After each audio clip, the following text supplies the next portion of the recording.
जय माँ काली मित्रों, आपका मेरे चैनल माँ काली महाकाल शक्ति उपासना में स्वागत है। मित्रों, अगर आप मेरे चैनल पर नए हैं तो मेरे चैनल को सब्सक्राइब कीजिए, लाइक कीजिए, शेयर कीजिए। साथ ही नोटिफिकेशन बेल को भी प्रेस कीजिए, जिससे मेरी आने वाली वीडियोस का नोटिफिकेशन आपको तुरंत मिल जाए। मित्रों, आज का जो विषय है वो विषय ये है कि क्या आपके घर में भी सीलन आती है। देखिए, कुछ घर ऐसे होते हैं जिन घरों में सीलन आती है, और वो सीलन भी इस प्रकार की होती है कि उस सीलन का कोई कारण भी समझ में नहीं आता। यानी जिस प्रकार से वो सीलन आपके घर में आती है, ना तो वहाँ पर कोई पानी का स्रोत होता है, ना ही कोई टंकी होती है या पाइप जा रहा होता है पानी का, या कोई भी ऐसा कारण या नाली भी नहीं होती है, तब भी वहाँ पर सीलन आती है। और वो कमरों के अंदर आती है, कमरों की जो दीवारें होती हैं उन पर सीलन आती है, जिस कारण से आपका जो पेंट है वो उतर के गिरने लगता है, आपका पेंट उखड़ जाता है, या टाइल्स लगवाई हैं तो टाइल्स भी उतर के गिर जाती हैं। यानी वो आपके जो घर में सीलन आती है, मतलब उससे आपके अलग ही दिखाई देता है कि यहाँ पर सीलन है, और उस सीलन की आपको बदबू भी आती है। यानी आपके घर में सीलन की अजीब सी बदबू आती है, और ये जो सीलन होती है ये आपके घर में 12 महीने बनी रहती है। यानी कभी भी ये सीलन, जैसे कि सर्दी में कहते हैं, सर्दी में अगर सीलन आ रही है तो गर्मी में सीलन ख़त्म हो जानी चाहिए, क्योंकि ज़्यादा गर्मी होती है तो पानी सूख जाता है। लेकिन उसके बावजूद भी वो सीलन आती रहती है। वो सीलन का जो पानी है कभी सूखता नहीं है, वो ज्यों का त्यों बना रहता है, और जिस कारण से आपको बहुत परेशानी होती है। और जब से वो सीलन आपके घर में आती है, या फिर आपके घर में आप देखते हैं कि दरारें पड़ रही हैं, दीवारों में दरार आ जाती है, और जगह जगह पर अपने आप ही वो स्वतः ही दरारें आनी प्रारंभ हो जाती हैं, जिसका आपको कोई कारण पता नहीं लगता है।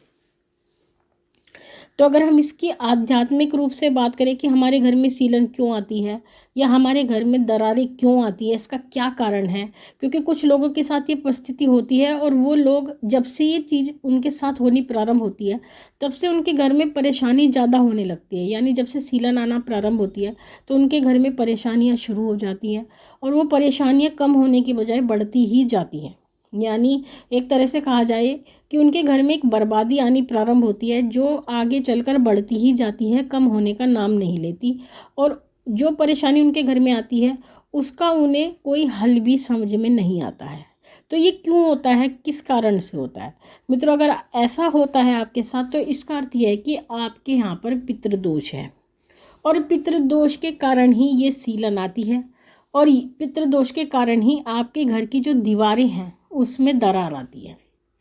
कुछ लोग तो कहते हैं कि वास्तु दोष के कारण आती है, वास्तु दोष होता है, लेकिन ये पितृदोष के कारण आपके साथ परेशानी होती है। तो ऐसी परिस्थिति में आपको अपने पितरों को प्रसन्न करना चाहिए। पितरों को प्रसन्न करने के लिए उनके लिए तर्पण करना चाहिए। अमावस्या के दिन ब्राह्मणों को भोजन कराना चाहिए। क्या, या तो आप एक ब्राह्मण को भी करा सकते हैं, एक से ज़्यादा को भी करा सकते हैं। तर्पण कराएं अपने पितरों के निमित्त। साथ ही गाय को हरा चारा अमावस्या के दिन आपको ज़रूर खिलाना चाहिए, जिससे आपके पितर शांत होते हैं। अमावस्या के दिन आपको पीपल के वृक्ष के नीचे दिया जलाना चाहिए अपने पितरों के निमित्त, तो आपके पितर प्रसन्न होते हैं। और अमावस्या के दिन आपको लड़ाई झगड़ा बिल्कुल नहीं करना चाहिए, घर में शांति बनाकर रखनी चाहिए। साथ ही आपका जो पानी का स्रोत होता है, जहाँ पर आप पानी रखते हैं अपना, पहले समय में मटके आदि रखे जाते थे, एक फिक्स जगह होती थी जहाँ पर पानी का मटका रख दिया जाता था। लेकिन अब ऐसा नहीं है। जैसा कि आपका जहाँ का पानी का स्रोत है, जहाँ पर आप अपना पानी पीने का भर के रखते हैं, वहाँ पर आपको एक दिया रोज लगाना चाहिए। यानी उस स्थान पर आपको एक दिया रोज लगाना चाहिए अपने पितरों के निमित्त, तो आपके पितर आपसे प्रसन्न होते हैं। अगर आप इस तरह करते हैं तो धीरे धीरे करके जो ये आपका दोष है वो समाप्त होने लगता है।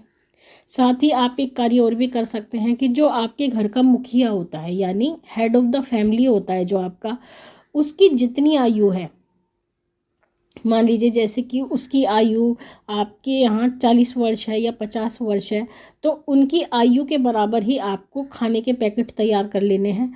खाने के पैकेट आप कुछ भी रख सकते हैं उसमें, आप पूरी भी रख सकते हैं, पराठा भी रख सकते हैं, कुछ भी, जो भी आपका सामर्थ्य है उतने खाने के पैकेट आपको तैयार कर लेने हैं।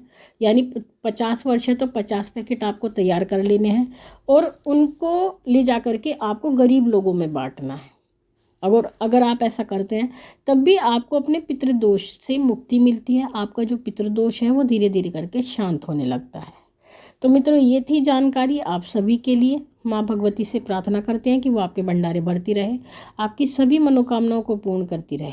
आपसे फिर मिलूंगी अपनी अगली वीडियो में। तब तक के लिए जय महाकाली, जय महाकाल।